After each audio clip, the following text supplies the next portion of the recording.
Dans cet exercice, on a un éléphant d'une masse de 6 tonnes et un adulte d'une masse de 90 kg. On demande la distance on demande de combien de fois la distance entre le point d'appui et l'éléphant doit être inférieure à celle entre le point d'appui et l'adulte pour que ce dernier puisse soulever le pachyderme.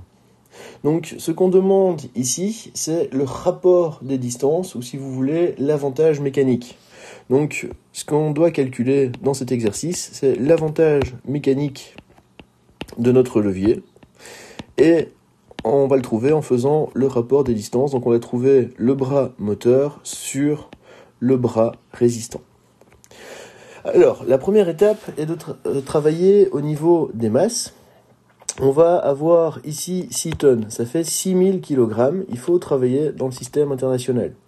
Maintenant, comme pour tous les exercices, la masse n'est pas utile directement. Ce qui doit être déterminé, c'est le poids. Donc le poids de l'éléphant, c'est sa masse fois la constante de gravité, donc sa masse fois 10. On est à 60 000 newtons. Tandis que le poids de l'adulte, c'est égal à sa masse 90 kg fois la gravité 10, ce qui nous fait 900 newtons. Alors, maintenant on va identifier le levier. J'ai une force exercée à chaque extrémité de mon levier et un point d'appui entre. Donc au niveau de la force, j'ai la force de la personne qui est ici, le poids de mon éléphant qui est là et le point d'appui qui est entre. C'est donc un levier de type interappui. Si on schématise la situation,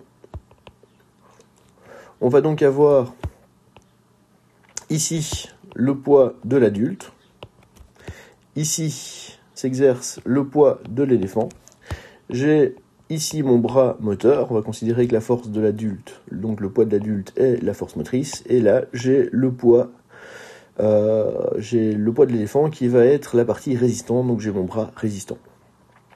On va être à l'équilibre à partir du moment où la somme des moments faisant tourner dans le sens trigonométrique est égale à la somme des moments faisant tourner dans le sens des aiguilles d'une montre. Donc somme des moments faisant tourner dans ce sens doit être égale à la somme des moments faisant tourner dans ce sens.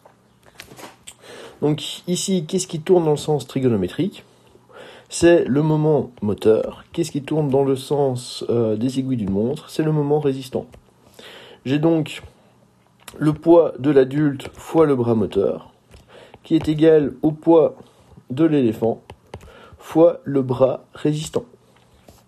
Donc si je veux revenir sur mon expression bras moteur sur bras résistant, je vais devoir faire passer le poids de l'adulte de l'autre côté et le bras résistant aussi le faire changer de côté.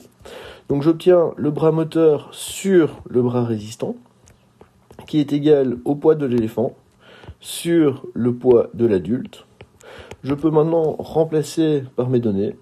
Le poids de l'éléphant, c'est 60 000 newtons, tandis que le poids de l'adulte, c'est 900 newtons.